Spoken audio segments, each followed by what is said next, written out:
Hello and welcome to 4,000 and Counting. I'm Watty, this is Mark, and we are joined by Zach Sullivan from the Manchester Storm as we reflect on the 2022-2023 season and look ahead to the quarterfinal matchup between the Storm and the Steelers this weekend, vying for a place in next weekend's Nottingham playoff championships.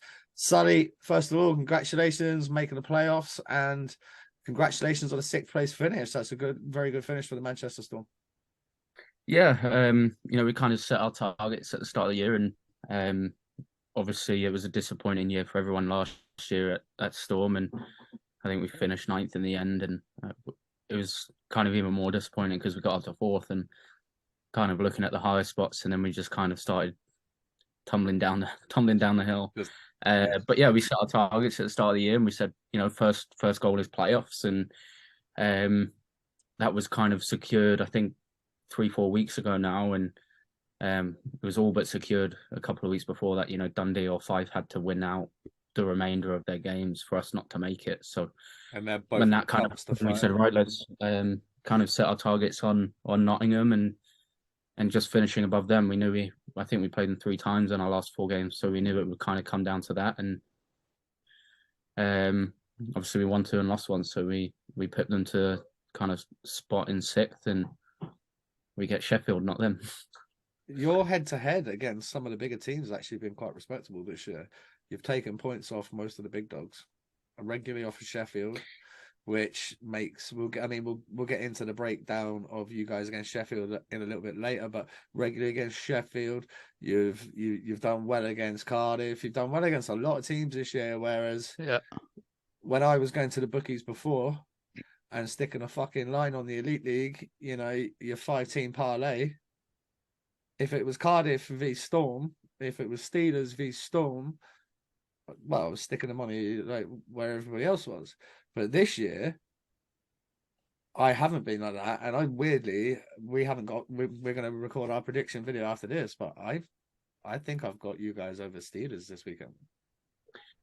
Yeah, I mean, it's we got obviously no disrespect to anyone last year, but we've got a good group this year, and it's kind of everyone's bought into that. You obviously respect who's on the other side of the ice, but when you get to the game, it's the 5 guys on the ice against the other 5 guys, and sometimes against referees too. But yeah, like we've got 4 solid lines when we've got a full lineup, and I think we've got players that every team kind of wants on their team. Jesper Orval, DeLuca is a goal machine. I think. By the way, if you're Sheffield Steelers right now, yeah, how much of a kick in the dick is it that you did not ring him first this year? He is on my Elite League All-Star team. Anthony DeLuca has been a lights out. And then you got guys that kind of fly under the radar. You got Zach Herman. He's his rookie year, and he's putting up points left, right, and center. He's an unbelievable skating D-man. If you've had the chance to watch him, we were on the bench on Saturday, and he skated the puck pretty much end to end on the power play, and me and one of the boys were like, it doesn't even look like he's trying. Those guys are the worst. Because do you know when you try and back check them in training, you're like, how are they doing that? How are they so far ahead? How are they protecting the puck like that? They're not even fucking moving, but they're actually trucking. You just don't notice it. Oh, so sorry. Me and Mark have just released a video on our YouTube. It's our NHL EIHL roundup. I'm not sure if you caught any of the highlights of the Giants versus Flames game. Obviously, you might have played against them since he's come. I knew that Tate was fast. What's this McLeod guy doing? Holy fucking shit. He's so quick. Cannot believe this. We played him twice since. So we went to the league has us to thank for Belfast making wholesale changes. We went to Belfast. You beat him back to back, right? Yeah, I think it was the first time since 2019 they didn't pick up a point on a double home weekend. And then they fired 6 guys. Yeah, see ya. So it kind of takes me back to like the Heineken era when my dad was playing. It was like that. You came in, you got 3 hat tricks in the first 4 games, but then got beat up by a Brit. It was like, oh, you can't fight. Oh, but you can't do it all. So get back on the plane. Off you fuck. See you. Well, back then you had two inputs. You better be able to fight. You better be able to shoot. You better be able to block fucking shots. And Belfast, it was like that. That's what they used to do back in the day. They used to go, what there was an Autumn Cup, and they'd sign their imports, and then they go, oh, well, we've got dicked in the Autumn Cup. See you later, guys. You're going back on the plane, and before the league season starts, and that's what Belfast did. It was like 2 league seasons. Me and Mark talked about it earlier. They were 4th, mate. They were 4th. Guildford had a 6-point gap over the Steelers in second. 59 plays 53. Belfast were behind Cardiff. Guildford put out a tweet saying, mind the gap. So we were actually at the airport and we were saying like that this is probably the one team that isn't going to panic. And then through the week in practice, like, oh, another guy's gone. Another guy's gone. Oh, that's 6 now or 5 or whatever it was. But I don't think I've actually played against McLeod. But he was a healthy scratch when our last game in Manchester, which I got hurt in, and then I missed our last game in Belfast because I was still hurt. So, I mean, I remember watching, kind of refreshing Twitter for our last game in Belfast, and it was 2-1 at the end of the second. I was like, oh, okay, like we're doing this, we're doing pretty well. Like this can go either way. That was the 2 previous games, both 2-1, 3-2 going into the third, and then I forgot to check it and check the final score. I was like, oh, 9-1. Okay. Yeah, oops. But they're doing that to everyone. You know, they beat Sheffield 8-2 the night before.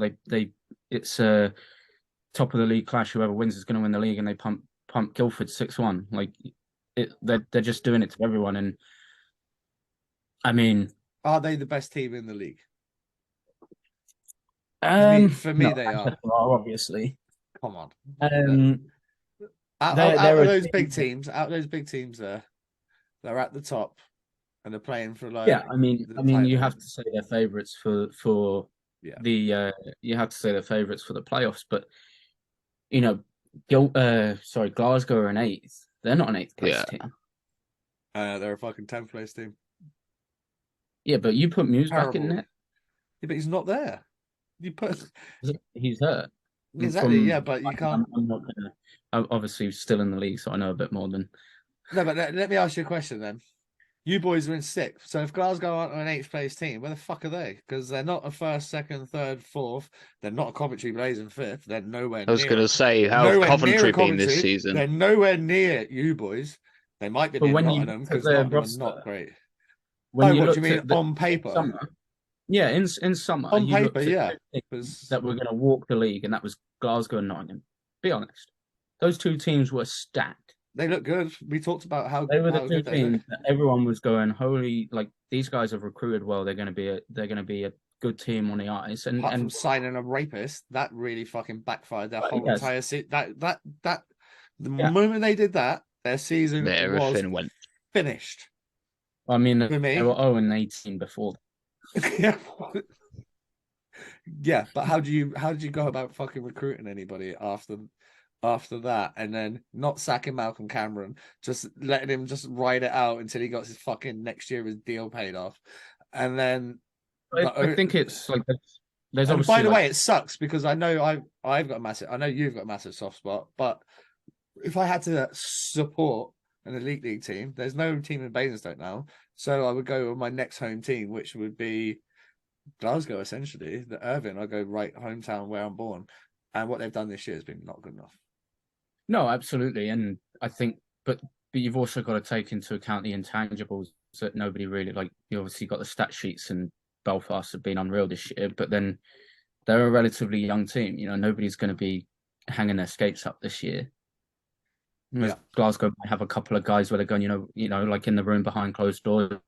You know, this was last year, and you know, like that's the one thing that we're kind of worry about with Sheffield is it's Jonah Phillips's last year. He's been one of, if not the biggest servant to British ice hockey that we've ever had. So it's kind of those intangibles that obviously, like I said, I play in the league, so I still talk to the guys. So, you know, there's that kind of thing that you got to take into account, and that might spur the Glasgow guys on. I mean, who would have said Coventry were going to beat Cardiff that year and go all the way and win playoffs?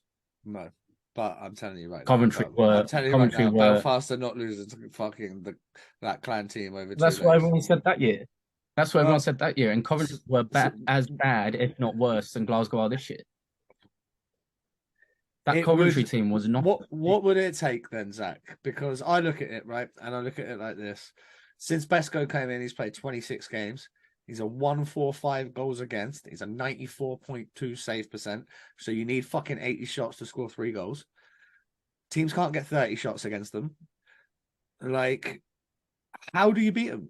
Because if you can't get 30 shots against them, and you do get 30 shots, and Besko's turning away fucking 94% of them. You watched the final, right? Yeah. Well, we saw bits and pieces. He made that mistake behind net, didn't he? Was it that one? That was the one that he got punished on, yeah. Yeah, that's the one he got punished on. Mistakes happen. How many times in that second period were you sat there saying, "Oh, holy crap, how did Fife not score just then?" And not because Besko made a save, just because they missed the net or hopped a stick, and that's all it takes. That's the intangible stuff that you're talking about. That maybe someone from Glasgow has said they're going to retire this year, and Dunbar, instead of curling away, stops at the net and makes sure he gets his stick on it, or whoever it is, I know what you mean. He stops at the net and makes sure that his one timer, he doesn't go for top shelf, he goes middle of the net, and that's why it goes. So it's those intangibles. I mean, it's going to be a tough ask. Obviously, Belfast are top of the league for a reason. Yeah, like you said, it was a 6-point gap from first to second, and they were in fourth. Close. I can't either, but I get where you're coming from. I do get where you're coming from, because I've been let's look at not technically one of your former clubs, but one of your former stomping ground, the Invicta Mustangs this weekend, 5th seed going into that NIHL 2 playoff championships against the 1st seed Bristol Pitbulls, who they beat 7-1, and then they play the 3rd seed Huskies in the final in their own barn and beat them 7-2. Now, granted, this is apple and oranges, because NIHL 2 fucking Elite League is very different seed 1 through 5, but it can happen. I think everyone says that Belfast are stacked, and they are. They are, like, I would probably say that, like, it'd be stupid not to say they're the best team in the league, because they clearly are. But a lot of their scoring goes through that Conway line. Yeah, it does. So you have a D pairing that shuts that line down. All you need is 2 D men that play well. Did you see the stat before the game they put on Via Play, and it was their top goal scorers? Bearing in mind, we talked about this on our last YouTube video, that Conway led the league with 40 plus 50 and 90 points. Huge points. Tedesco, 2nd place, 10 points behind on 80. 3rd place was Goodwin on 70 points. So 20 points back on Conway. His was only 15 tucks. Belfast had only 3 20-goal scorers leading into that game with the Flames, whereas the Flames had 5 20-goal scorers.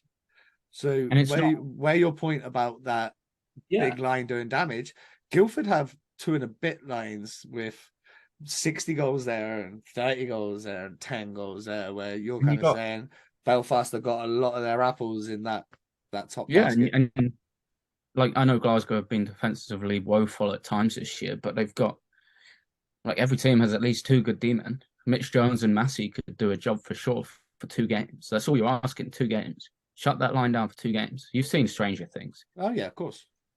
And that's all it takes. And then, like you say, how many? I'll ask. I think I played with Ryan in Slough when Cords was there. Yep, savage. So Cords was on a line with Doug Shepherd and Joe Green, a top point scoring line, I think, in that year by a country mile. Cords could pick out a needle from 50 foot away. Oh yeah. He didn't score in playoffs. We won playoffs. He didn't score. He'd have been 47 last week, eh? And when you get to Yeah, but when you get to playoffs, it's not just about your top line. You need secondary scoring, you need tertiary, you need all three lines firing. Well, how many And guys I like don't. Ruslan Fedotenko, Mike Rupp, Ruslan Fedotenko, fucking Darren McCarty, when you look at game 7 where guys scored 2 goals, it's these fucking fourth line grinder guys. It is those guys And that who would have pop said up. that, last year and take part, obviously 2-game aggregate is you're less likely to lose as the better team, right? Yeah. You got a playoff weekend. How many of you said that Cardiff were going to beat Belfast in the final? 2-0. What did we have? Mate, I would have to go back. I can't remember. I don't know if I went on one I don't of think the. many any elite league fans would have gone for Cardiff over Belfast that year. Yeah. Again, though, Cardiff, if Cardiff get there this year, do you go? Why wouldn't they do 4 in a row? But this is and Why again, wouldn't they? Like, you can't. Like, obviously, we've got, I think, one of the better records against Belfast in the league, and we've only beaten them twice. So shows you how good they've been. I mean, Yeah. Guildford, we went to overtime in Guildford. We beat them 8-1. We beat them twice over Christmas, one in overtime, one in regulation. Obviously, they pummeled us last time they were here, but if you take the 2-game aggregate, we beat them 8-1, they beat us 9-2, so we're even. Doesn't matter. Yeah. So, Sheffield, I think we've lost 5, and in the league anyway, we lost 5 and we won our last one. So that kind of gives us more. You beat them in the cup, though, right? I think we beat them in the cup, and then in the league, we beat them last game in Manchester, and then we lost 3-1 in Sheffield. And I was saying to Mark that we didn't play the first 5 minutes, and they were 2-0 up. And their third goal hits Broads' glove and loops up and over into the back of the net. Like, how many times do you see that go over or go wide or go in a corner, and that one happens to land in the back of the net? But then obviously you got the intangible of John and Phillips saying it's his last ever playoff. So Come on, motherfuckers, you better jump in front of this shot for me tonight. Yeah, I have blocked 4,000 shots in the last 20 years. So it'll be exciting. I'm kind of glad from a personal standpoint that we're playing Sheffield, because win or lose, I get an opportunity to kind of congratulate John on his career. Whatever happens after, I can.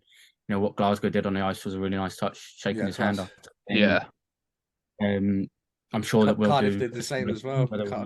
Cardiff presented him with like a jersey. He's not just he's British ice hockey legend. If we had a Hockey Hall of Fame, I'm sure it'd be number 1 up there. So, well, sadly, we actually do have a Hockey Hall of Fame, but nobody knows anything about it because they just come out like once every 7 years and be like, "Oh, this guy's inducted. Oh, there they are." And then they fucking out. And obviously, like going past Elite League, what's it going to do for the GB boys? They're going away to a tournament where. Is he not going, man? I'm pretty sure he's going. I'm sure. Yeah. No, I thought the way you were saying that he's not. Okay. Yeah. I was under the impression that he was, and so this is why I've kind of targeted. So obviously, with it being in Nottingham, I would love to go up and watch all 5 games, but I have a job and a baby. That's not fucking gonna happen. And I was like, well, I could go to Saturday, Sunday, and that's the first 2 games. But I was like, fuck it, I want to be there for Jono's last game, so I'm gonna go like the Wednesday, Friday, or the fucking Thursday, Saturday, whatever it is. It's a big deal, man. It's a big deal. He's been captain of that team for longer than I've been playing. 11 years he was captain. And Mark, what we did it on an episode, right? You correct me if I'm wrong. Was it 1 year as captain, then they took it off him, and then 11 years straight, something like that? Something like that. Yeah, he had a 1 year gap, didn't he? Yeah, so they took it off him, and then it was they solid. gave it back to him and went, "That was a fucking mistake. Guess what? You can just keep it for the next decade." There you go. There you go. Whilst GB captain that whole time as well, I think as well. So it's just let's be honest. It was a bit outrageous that GB stayed at World Championships for so long. I mean, they did a fantastic job. I'm not taking anything away from them, but it was outrageous. Yeah, of course it is. To get back there at home ISO. Well, that's the thing. You're not his last ever game. GB as the favourites of this tournament. Yeah, like they're not. But when you take into account, I've got them as favourites, mate. I've got them as favourites. I don't actually know that. They've got Lithuania. Oh, come on. Let's go, boys. Who they I got? can't Lithuania, remember. Hungary, Italy. Yeah, Italy's in there. Yeah, it's getting desperate. Like Romania, like it. Let's have a look. I'll tell you right now because I think that does. I don't remember. No, but like who's in that group? It does like kind of make the factor known that we are favourites. So in that group, Korea, Lithuania, Romania, Poland, and Italy. That's a Division 1 fucking B group. That's a Division 1 B group because there's no Belarus, there's no Russia. One of the other teams got relegated last year. If I'd have told you 10 years ago for a chance to play against Canada, America, Russia, oh, not Russia, sorry, Sweden, Finland, you were going to have to play Italy, Romania, Korea, Poland, and Poland, Romania, Lithuania, Korea, and Italy. You'd have went, nah, maybe to get in Division 1A, but this is to play against this at home. We have to be favourites. Well, regardless, we have to embrace it, though. Do you not think? I think if we win, like I would love for Jono to go out lifting another trophy for his country and putting a gold medal around his neck. I mean, but that's the kind of respect that guy has from everyone in the league. You know, it's even a funny little story when we played in the Nottingham Elite Series. Obviously mentioned Sheffield. There's no love lost. And one of our games was getting a bit feisty, and one of the boys went after Jono.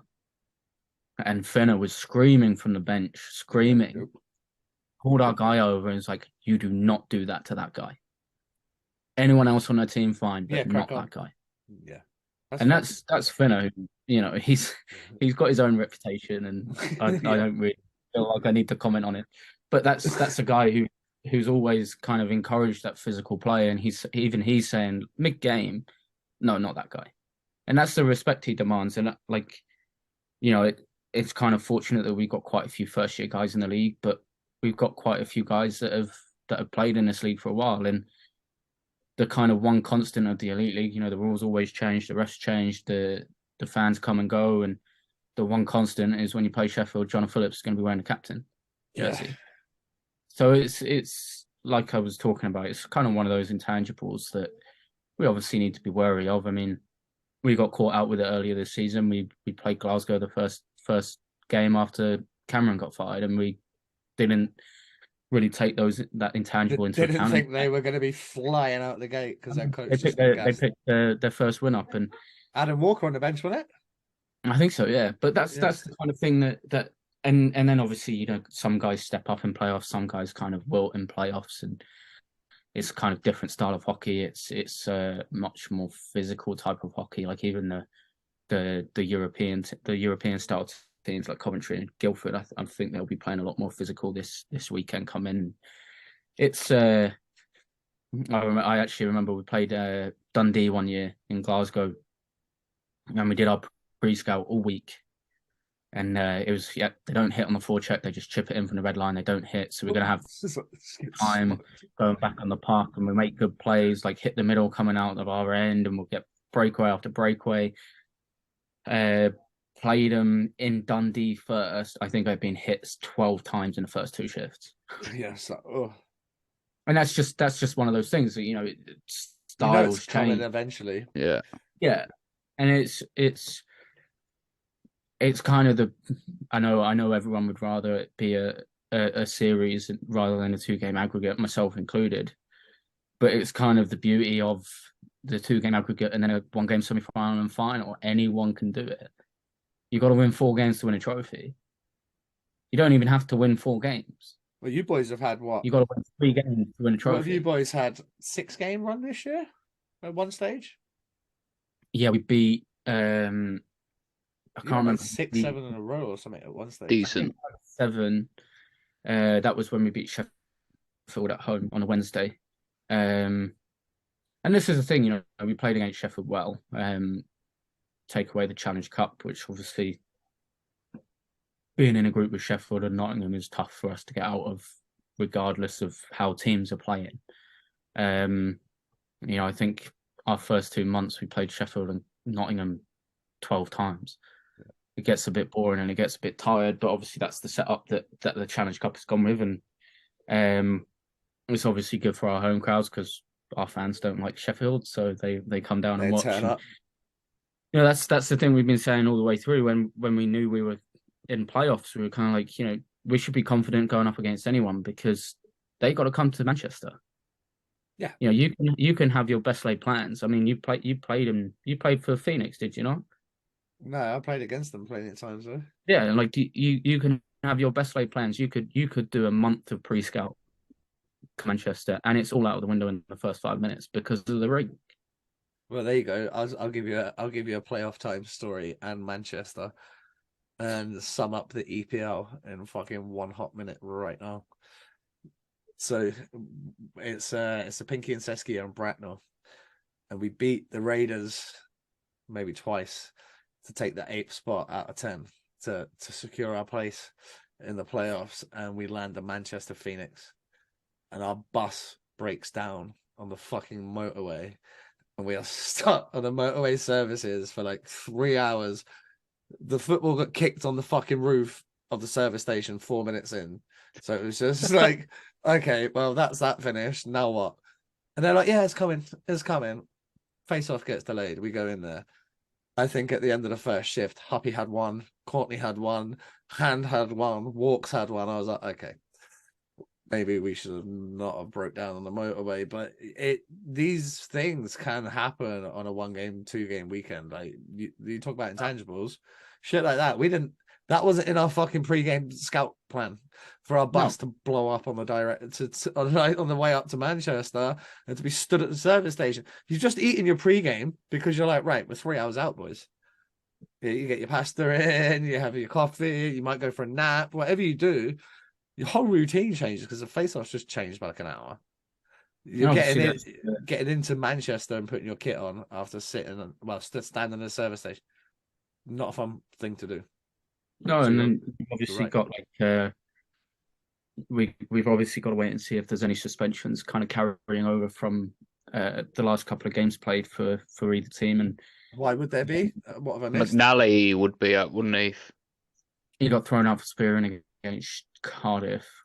From what I've seen, he'd be better for you boys if he was in a lineup, if I'm honest.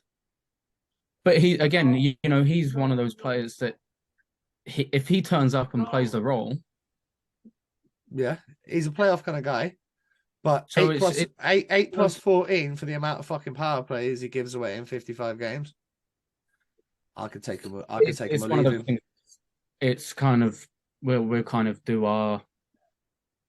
I'm sure practice will be a little bit different this week, and we'll kind of been concentrating on what Sheffield do well and what they don't do as well. So kind of like where we can take advantage, and we can also take confidence from the fact that last time they came here we beat them, and I think it was only 3-2, but the way we felt after the game, we felt like it was a lot wider game, and from their body language after the game, I feel like they kind of felt the same way. So it's one of those where, I mean, you look on paper, Sheffield should be walking away with it. Sheffield should be coming into this weekend going, yeah, we're quite comfortable picking Manchester and going in and getting 2 wins. But how much does pressure come into it? How much does pressure come into it? Because there's a lot of pressure with Sheffield, isn't there? There's a lot of pressure on Sheffield, and I'm going to ask you a question you don't have to answer. But me asking the question kind of says it how we feel. Is Fox fucking playing for his job here? Well, he might be. I mean, if you boys turn him over, he might be getting his fucking P45 on Monday. I'm not going to comment on. No, you don't have to individual, but it is when you talk about pressure. I mean, if you talk about pressure, which team has nothing to lose? You boys have fuck all to lose. So we can go out and play. We can go out and put our stamp on the game without what. If you go goal down, you go, okay, well, we've been a goal down to Sheffield before. They go a goal down, 2 goals down on Saturday against you boys. Fox is going, shit, I might have a job on Monday. you fuckers better do this and you better do that. And maybe he makes a decision that he wasn't going to make had they been 2 goals up. Do you know what I mean? Like, it's that kind of pressure. Well, you played for Guildford for a season. Yeah. That kind of pressure when, at the time I loved Hepburn it. was coming down to practice. Yeah, you're one weird. of those guys. That was weird. That was weird. Yeah. But how many guys went out and gripped their stick too tight? How many guys, worrying too much about? And this is the other thing that you got to take into account in Manchester. You can, like I said, you can have all the systems in the world. You can do all the pre-game scouts and all the training sessions leading up to it. But Manchester, more than any, is hockey instinct. And if you're going out there feeling a pressure, gripping your stick a little bit too tight, that split-second decision could end up with the puck in the back of your net. More so in Manchester than anywhere else. Like, in the big rinks like Tottenham, you make a mistake on a blue line. Yeah. You've got enough time to come back and sort that out. Manchester, it's 2 strides from the blue line to the goal. And we've got guys who can put the puck in the net. They've done it all season. Jesper Orval's back from injury, which is obviously massive for us. He scored his first goal back on Saturday, but he's been in the points every single game. And then obviously DeLuca's pretty much everything he touches manages to go in the back of the net. Then you got, I know the Conway Goodwin line is obviously exceptional this year, but then, we feel like we kind of got one of those lines of ourselves with Johnson, Critchlow, and Carter. Critchlow's been absolutely epic this year, by the way. Yeah, and he's consistently putting points up. And then, you talk about those intangibles again. 5, 6 of us played with Mackin. Yeah, I was going to ask about how good was it for us getting him a trophy in his first season. He's our coach first. That's a given. But he's also a friend. He was a teammate. He's a friend. Those bonds don't break just because somebody changes role. Right. And how good would that feel for us to bring back a trophy for him in his first season? He transitioned across. I think he's done a really good job this year. Obviously, there's some things that I think that he's learned some things, like some kind of things. So much experience, right? I mean, you can read all the books in the world on coaching, and you're not ready for it. And I know for a fact he read all the books in the world on coaching this summer. Really? So, but no, I mean he's got a lot of experience to draw on. Finner is obviously GM, but he's obviously a friendly ear to lean on. And is he around the rink much? Like in his. He's obviously GM in that capacity, and he's down a few times. He's had a few chats with us, kind of how we've been doing through the year, and kind of the expectations that the club put on us. And Mikey Moore, like it's quite funny. Mike Moran, when he first, because he's got a full-time job, so he's a landscaper, and usually only comes Friday practice, which is great because that means he plays Juice Boy. Yeah, and. It's always quite funny the first kind of time he turns up to practice, and all the new boys are like, who is this guy? Like, who is this guy? And the guys that have been coached by him, our response is just to point up at his jersey and their afters. Yeah, so yeah, it's that guy. So there's a wealth of experience there, and then obviously, our captaincy group this year has been fantastic. Fossey, Critch is obviously our captain. Foss, Critch, Simmer. Steve-O again, and then I like that Foss. Dallas He's got a bit of fuck you about him, by the way. And he does. I mean, I like him. His dad was in the UFC, and then his brothers turning pro soon. So that'll do it. Might find where some of it comes from. So yeah, I feel like I feel like every player will say this about their team, but I feel like we kind of got that team that is perfect for playoffs. We've got a little bit of everything. We've got toughness in Dallas Earhart and Jake Bricknell, and then like you say, like guys like Foss, Critch, they're not. Steve-O's shown he's willing to drop the gloves. Even I had a fight this year. Yeah, didn't go well. That. See that? I believe that. Did not. But and then we got guys get KO'd, mate. It's fine. Guys who can score out nothing, guys who can make nice plays, and I think Bros is 4th in net-minded this year since he's come in, and we've kind of got a little bit of everything that we can play multiple dimensions. We're not a kind of, we're not stuck playing one style of hockey, which I think kind of suits playoffs. And I think it was one of the NHL boys said, one round you've got to be the fastest team on the ice, and you've got to be the more physical team, and you've got to be the best stick handling team, and you've got to be the best shooting percentage team. And while it's not 7-game series, obviously everyone wishes it could be, but it's still that kind of thing. You got to be able to play different styles of hockey against different teams. And I think the only team that I think as a Manchester fan and player that you want to avoid is Coventry. Yeah. For some reason we've been 0-6 this year against them. So do you know what's funny, Sonny? You obviously, guys, this is going to seem like we just chatted this up before we went on, but when me and Mark was doing our roundup before with the videos prior to this one coming out, it's like, We've said if the I'm a same team, thing. if I'm a team in the top 4, the team that I do not want to play is fucking Coventry Blaze right now. Yeah, and they're 10-3 in their last since the trade deadline, since they brought this Hungarian kid in. And they've also got. So I'm getting told off. Almost done. They've obviously got Ross Venus is stepping away from Blaze this year as well, and he's my age and he's played 60 like 540 years there. So that's probably as big for them as it is John leaving Sheffield. It's been there 12 years, mate, since he was a kid in the cage. Yeah, I mean, I remember playing in Basingstoke. I was skating with Blaze in the week, and he's there. We're 18, 19, I think we're 18 years old at the time, and he's already one of the veteran players. He's got one of the most pro games out of everyone in the dressing room, and I'm sat there going, "Oh, okay, I haven't played any." Yeah. So it's but that's another thing that Coventry kind of have a of beating teams against the odds, but like you say, I think Coventry kind of go into their matchup favourites. I mean, they played Coventry. They played Cardiff how many times this year? And I don't think they've had many losses. And I'm pretty sure they've never been blown out by them. No. So it's a matchup. Coventry are kind of licking their lips, and Cardiff are kind of going, okay, we need to be on our best game here. What about Guildford? But then again, do you fancy Guildford over Nottingham? You just played Nottingham twice this weekend. Interesting. We were talking about it on the way back to Manchester on Saturday.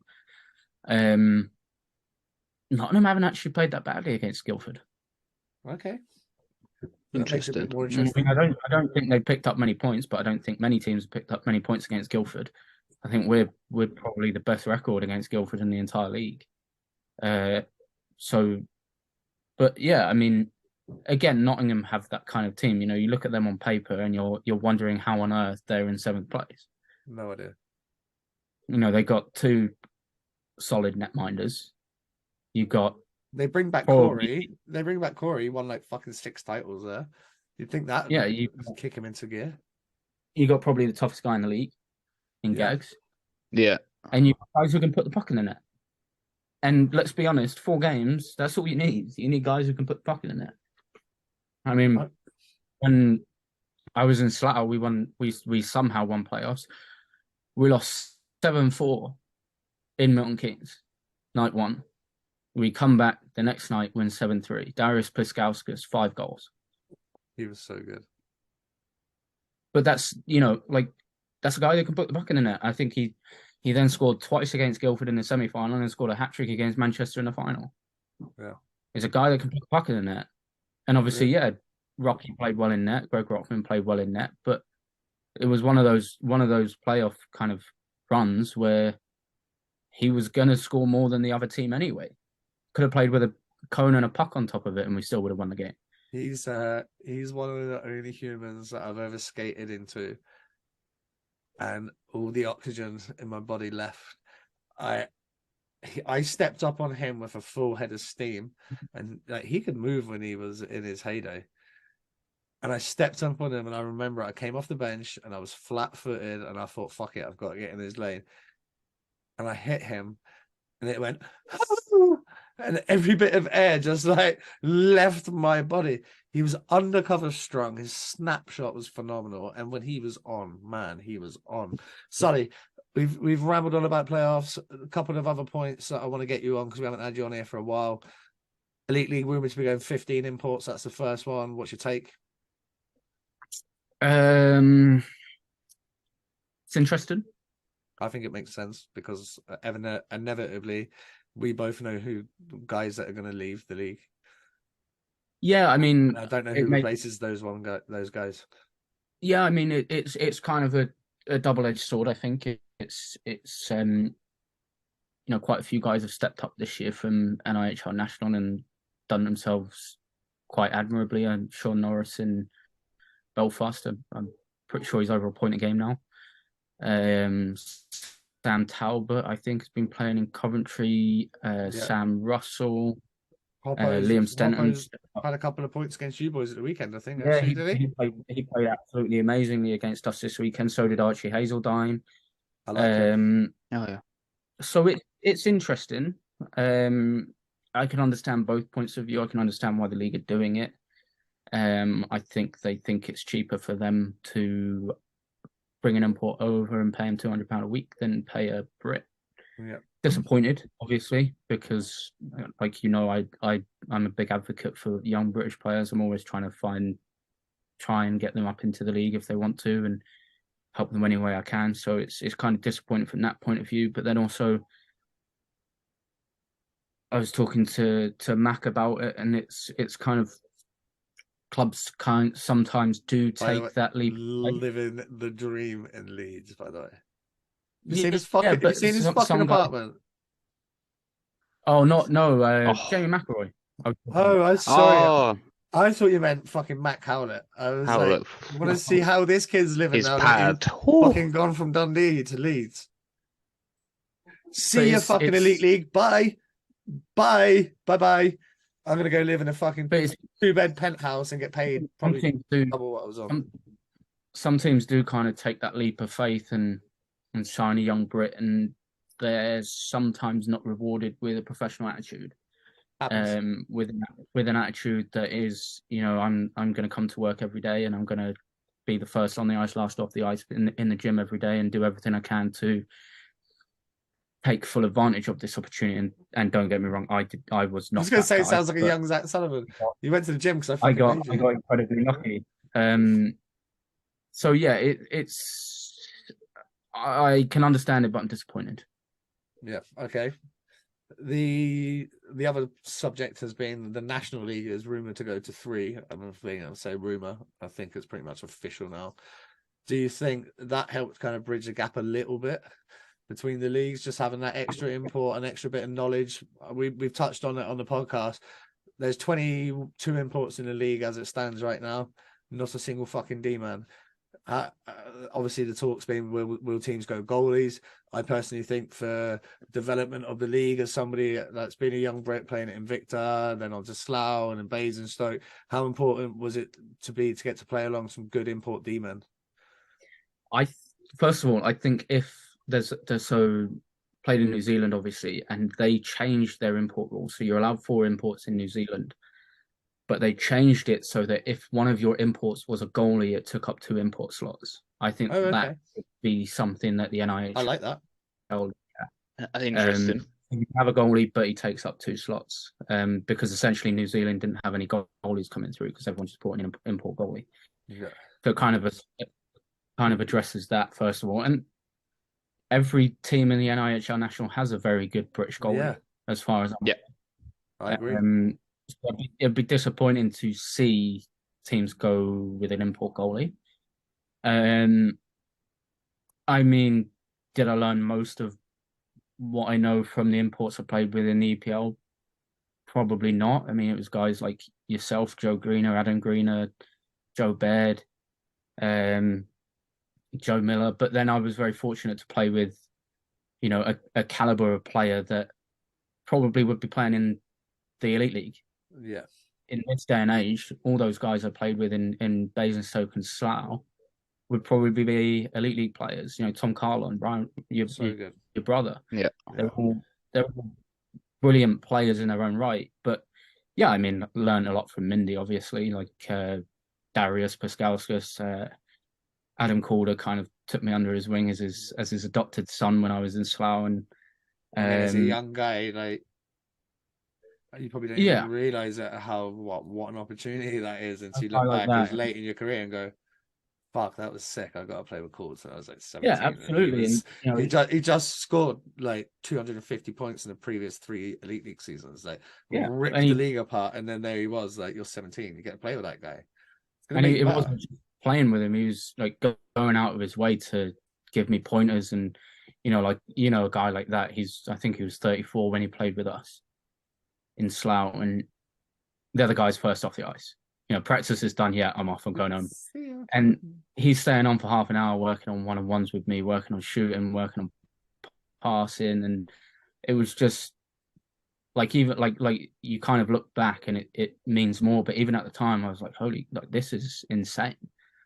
And he wasn't local at all. He'd drive an hour and a half down from Coventry to come and practice in Slough, and then drive an hour and a half back. So, I'll always be indebted to him for what he did on the ice with me. Like, he went out of his way for me. And so, yeah, I think if the extra import's used the right way, I think it could be huge. If teams just go out and go, right, if teams use it to kind of lowball guys and say, oh, I'm not going to give you an extra 25 quid a week because I'm going to bring this guy in that can do exactly the same, I think that's wrong. But I'm pretty sure that the plan with NIHL National was always to go back to 4 eventually. They just wanted to make sure it's financially viable in the first place. That's why they started with 2. I mean, I'm pretty sure they came out and said that publicly when the league formed. They did. Might be wrong, but it might No, just they be did. what was They being did said say behind. initially that was always going to be the plan. And you've got, like, everyone, I see it on Twitter all the time. NIHL national teams are selling out every week. It's clearly financially viable. But then also, it's back to that argument of, I know it's only 1 spot, but that's 10, 12 spots in the 12 teams now. 11 national leagues. 11, well, yeah. So that's potentially 12. We're working on it. Try and get Solway. So that's 11 or 12 spots that. That's 11 or 12 spots that a young British guy isn't getting the opportunity to step up. And I know for a fact that if I didn't get the opportunities I was given, I wouldn't be playing in Manchester right now. I disagree, Zach. I disagree, because I'm always of the opinion as a coach, and I mean, you've played for me. If you're fucking good enough, then you don't have to worry. It's the kids that are not good enough. And if you're not good enough now, go play a year in the National One. Go play a year somewhere else. Come back. Go play a year in Sweden. Go play a year in the fucking GMHL. Go play a year somewhere. Because sometimes you're just not good enough. Well, I'm not giving you a spot just because you're 17. No, I know. I understand that. But you need to be 7. You came in, Sully, and played fucking 30 minutes a night. There's a difference. We're talking about a kid that might come in and play 4 fucking shifts. Well, you're going to have to be pretty spectacular 17-year-old to come in and do that. Like, no, I understand that, and I think obviously I summer skated in Romford with Raiders. I like that TJ kid.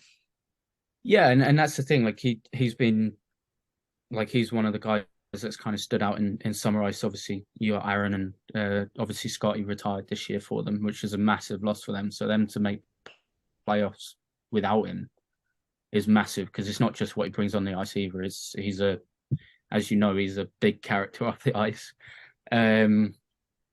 So yeah, I think a team like Romford could benefit from it fantastically. You've got a lot of young kids coming through. I mean, there's always 6, 7, 8 guys on the ice from the juniors or the Raiders too, skating with the Raiders boys. So, an import coming in and kind of sharing his experience and sharing what he's learned, that could benefit, like you said, a guy like TJ fantastically well. That kid's done exceptionally well. I started noticing his numbers against Streatham last year. Streatham were fucking killing everyone. This kid was getting hat tricks against them, and I was like, okay. And then Shawnee was bringing him up and down, and then he's come up this year and he's been putting some tucks in the net. He's been doing his thing. He's been tucking a few goals here and there. I'm expecting big things. Mark, sorry, mate. Yeah, so we were saying earlier about Brodeur. Well, it was all over the socials, of course. He has to get the mention. How was it seeing his father, Marty, come over and yeah, see, experience Manchester's barn? I was How was jealous, by the that? way. I was fanboying. Yes, I didn't actually beat him. I think I was concussed. No, that was the game I hurt my shoulder. Oh, okay. Oh, So I was surrounded by about 6 paramedics, wondering if I needed to go to the hospital or not to see if I'd separated. But I spoke to Broads kind of through the week, and he was like, "Oh, my dad's coming." So I know I live with James Downey, our British netminder. And Broads went up to him on Tuesday. He was like, "We're going out for dinner with my dad on Friday," and I've never Like, seen someone so nervous. He came downstairs before he went out. He's like, "Is what I'm wearing all right? Like, I'm gonna go out. Go back up. Mine go to." So that was really nice, and I know Broads did that specifically because I know Downey loves loves his dad, like his style. So it was quite funny when I was talking to Broads. He was like, "Yeah, he's come over for 4 days. He's spending 3 of them in London." So, Really? yeah, I think Broads was a little bit annoyed about that, but no, it was obviously awesome for him to come up, and I think he went on the commentary for He the did, game. yeah. I said he was lights out, so might be out of a job. Yeah, you're done, In the mate. future. What are you gonna do when you get hurt every week when you fucking can't do the commentary? But It's like that's what I texted it, him the other day. I'm like, because I tuned into one of the Manchester games. I take it you're not fucking playing then, seeing as you're on comms. It's like, what's yeah. up? Hurt. By the way, that hit you got hurt with was gross. I won't make you talk about that on here because we don't want to get suspended before next weekend. Come back in the summer and you can talk about I you can talk about getting injured by a gross hit. I would say I feel like someone needs to say, and obviously I feel like I'm probably in the most protected space to say something. As a team in Manchester, we've had 7 concussions. We've had 2. We've had 6 hit-related injuries. I don't know whether it's that kind of young crop of player coming through or the guys that are coming over, but it doesn't seem like guys know how to hit. Is it a lack of a tough guy as well, Zach? I don't think so. I mean, well, you're not making half of those hits when Jay Rosehill's looking over you at the bench with no fucking teeth and going, "Hey, you make that hit again, I'm going to put your head through the plexi." Maybe I won't. Maybe I won't take that run at Zach off the opening face-off because I don't want Jay Rosehill to punch my fucking face in because that will suck. No matter how much of a team guy you are, and go, I want to finish every hit.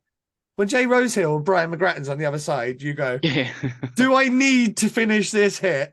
Is my coach going to shout at me if I just turn away? Because I'm not going to run their star import if I don't need to because Gratz is on the bench going, Watty, you're going to fucking get it. And I like fighting. And I'm not bad at it. And I still want no fucking part of that. So 98% of that league that can't fight, that's effective.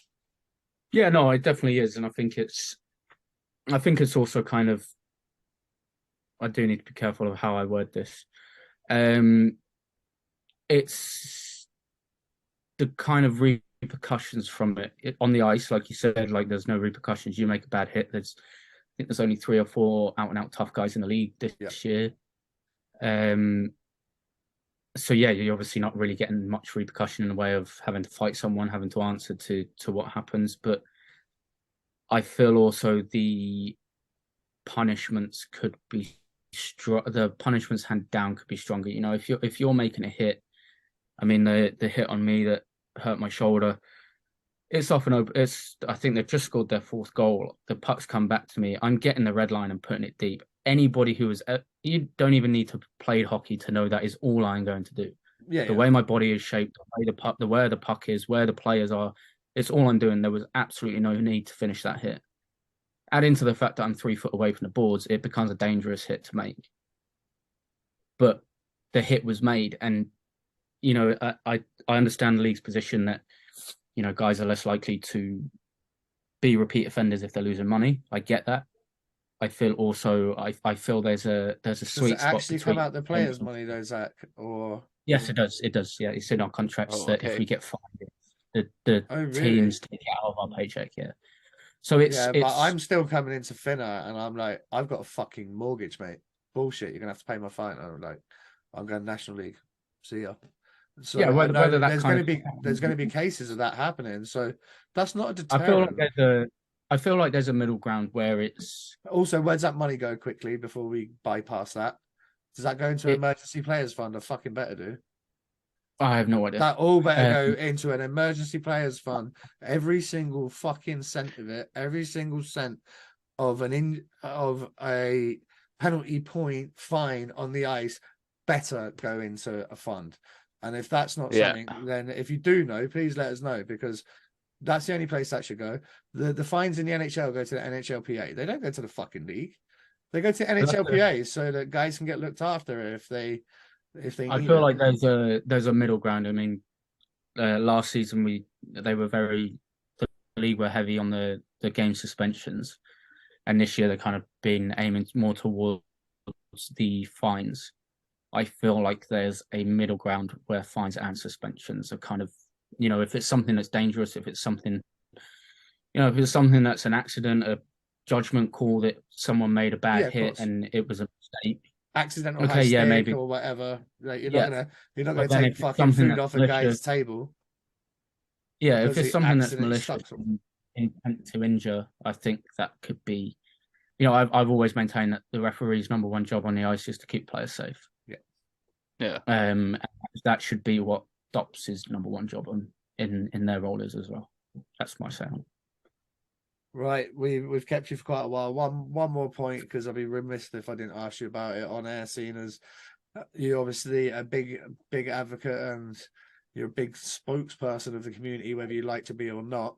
But we've had all this pride bullshit going on with the NHL players saying that all of a sudden they're like the son of Jesus, and if they put a rainbow on, they're going to burst into flames, and their family are going to disown them, and the Russians are going to shoot them, and everything else in between. As somebody that's part of the community for a start, and part of the sport as a second, how have you taken it all? Well, first of all, I was delighted that both Calgary and Vancouver went ahead with it. Nice jerseys, by the way. And I might be wrong, but I'm pretty sure the whole of both teams did it. Yeah. Obviously, being a Calgary fan, that means quite a bit to me, and then my brother's a Vancouver fan, so I think it's the hardest subject to talk about. I'm gonna swear, I think it's bullshit. Oh, there you go.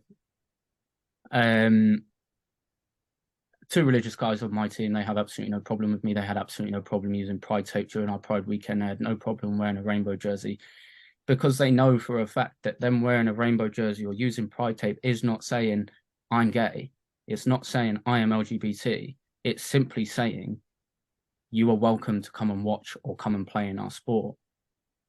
And I go back to a story I was told when I was younger. Russia loses three or four players as good as Wayne Gretzky every year to alcohol. Every year. That was from a Russian head coach. Every year they lose 3 or 4 players as good as Gretzky to alcohol. How many players do sports lose because they're LGBT and they're not welcome in sport? And that's just upsetting to think about. Well, how old were you? Let's go. Like, we obviously you came out before, but you came out at Elite League Elite League weekend, Pride weekend, not so long ago. It wasn't in that sort of memory, but obviously you've had the whole time between them where you can went, fuck this, see ya. Yeah, like you could have quit at any point between them. I knew when I was 14, we went to a Broadway show in New York as a family. Look how excited he's getting. Went to watch Little Mermaid. You'll laugh at this. Went to watch Little Mermaid. You're right.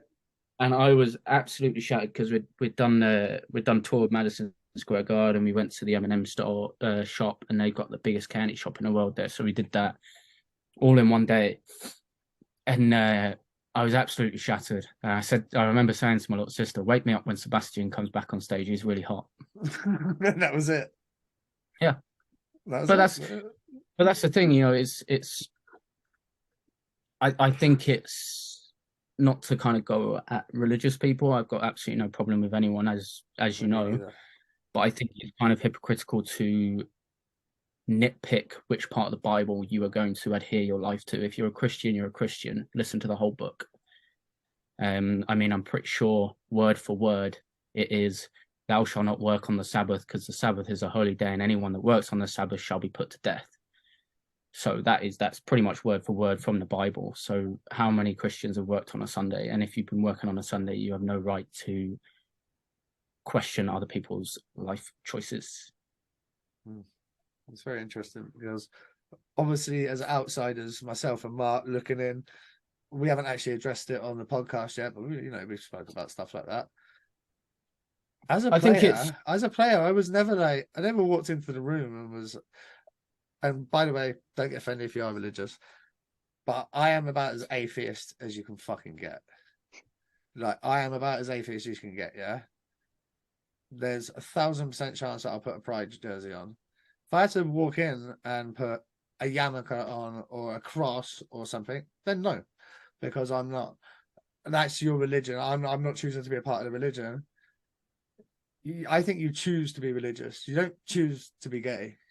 You are gay. You are. Yeah, being gay is not a religion. It's not is choice. You're choosing to be. Can't.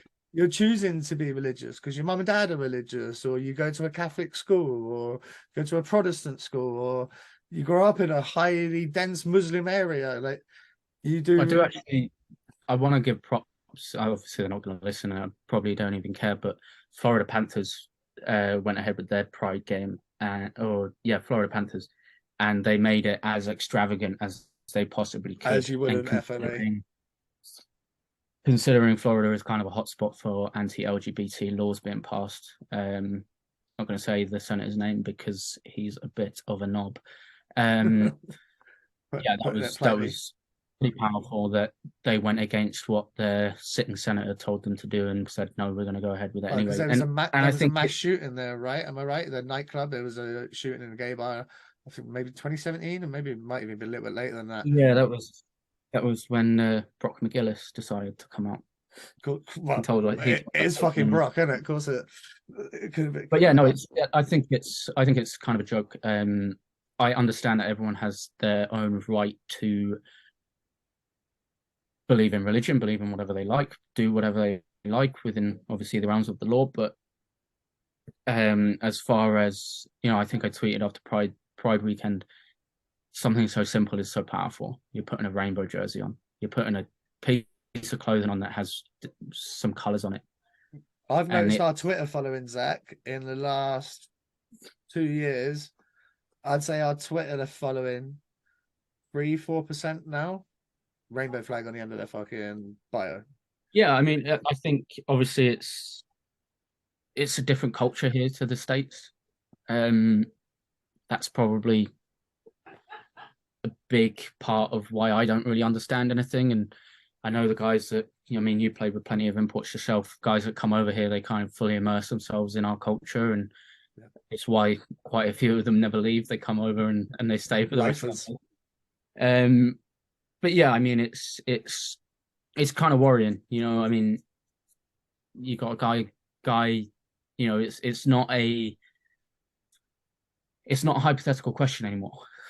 It's not a hypothetical question of what if there is a gay guy playing on your team. Luke Prokop will play in the NHL. Yes, he will. He will.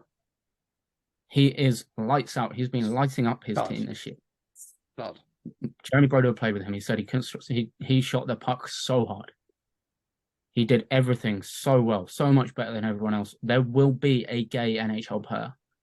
And while I know I'm 28, I'm never playing in the NHL. I knew I wasn't playing in the NHL when I picked up my first hockey stick. How does he feel? Knowing that there are dressing rooms around the NHL where he will not be welcome. And that is disgraceful. I hadn't thought of it like that. Because I always think of the Pride thing as like the fans and stuff. You forget about the players. I mean, I've talked to Brock about this multiple times.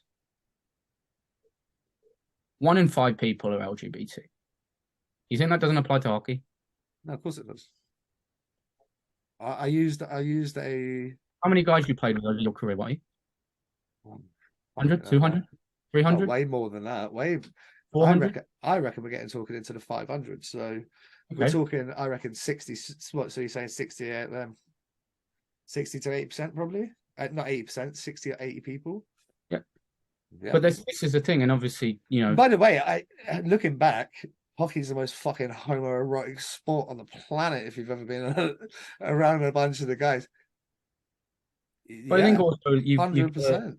you take into account that, I mean, there are obviously polls being done all the time, kind of surrounding it. It was massive. It was a monumental thing that LGBT people were able to register their sexuality on the latest census in this country, which is groundbreaking.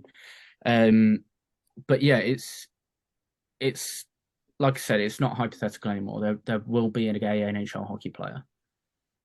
And while by no means am I saying that he should be the poster boy, because that would also be wrong, you have to consider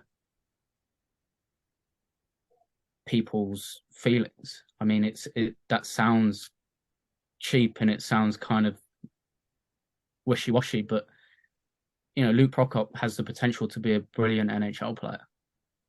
He could genuinely choose not to play in the NHL because of what's gone on this year, and I wouldn't blame him.